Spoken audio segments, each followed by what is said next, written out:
Hi, welcome to Matt Parker's MilliWeek, your 76,800 pixels of NSFW. That's your new science from the week. We begin with brain news. Some researchers at University College London have found that 80% of the population are optimists. And in fact, if you ask those people, they say the number could be even higher. Although, if you're a glass half empty kind of person, it means that a fifth of the population are the only ones who have any grip left on reality. Now, the researchers found that 80% of people, even if they don't think that they're optimists, use a survival tactic of ignoring negative thoughts. It's as if you're being followed around by a negative version of yourself and you're consistently ignoring them. This is boring.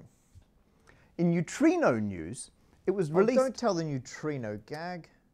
Actually, before the news, I am going to tell the neutrino gag, right? A neutrino goes racing into a pub right at closing time, faster than the speed of light, and the barman just says, "Time travel, gentlemen, please." Tell us a knob gag. There's a knob gag later on. Wait for it. Okay. The actual news is that some scientists found in their data the implication that maybe there's the possibility that neutrinos are going faster than the speed of light. This would mean that non-linear time progression is possible, although to be honest, it's very, very unlikely. So unlikely that renowned physicist Jim Al-Khalili has come out and said if these results are found to be correct, he will eat his pants live on TV. Very presumptuous of him. Not in terms of the physics, in terms of someone giving him the airtime to do that. I don't think even Brian Cox could get that gig. I bet he would, the wonders of Brian Cox's pants. I think Jim's very brave to go ahead with this. Several times during the press conference he was interrupted by an older version of himself trying to warn him about something through a mouthful of boxer shorts. All in all, I think we can safely assume that time will continue to progress in a nice, linear, predictable manner. Welcome to Matt Parker's MilliWeek, your 76,800 pixels of In particle news, CERN have come out and said that at some point in the next 12 months, they will either find the Higgs boson or show that it doesn't exist. I think they're preparing us for the news that they're not going to find it. I very much suspect this is going to be billions of pounds spent on absolutely nothing. After which the CERN will probably lie empty for about a decade and then be renamed the O2 Collider.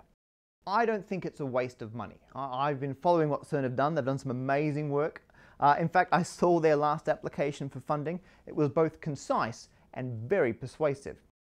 It was one of their researchers, Tim Berners-Lee, who in 1991 wrote the world's first website, which was, of course, all about how to write your own website. In fact, you could even argue that he had a bigger impact with his second ever website. To be honest, not much else has happened on the internet until very recently, the third biggest development online. I should also put a bit of a footnote on this, that if they don't find the Higgs boson, if it is a negative result, that itself is an amazing finding to show that the Higgs boson isn't there and that we have a fundamental misunderstanding of physics. Well, that's a result that will give any physicist an absolutely huge hadron. Hey! That cheered him up. Finally, in tortoise news, not only was this week the Nobel Prizes, we also had the Ig Nobel Prizes, one of which was given to a woman who trained a tortoise to yawn and then put that tortoise with other tortoises to see if the yawning would be contagious. Turns out no, yawning is not contagious amongst tortoises. Fantastic. That's one more thing we can cross off our list of stuff we did not know about tortoises. And quickly, right before we go, this is unfortunately the week that Steve Jobs died, a man who did more than anyone else to revolutionize the black polo neck jumper.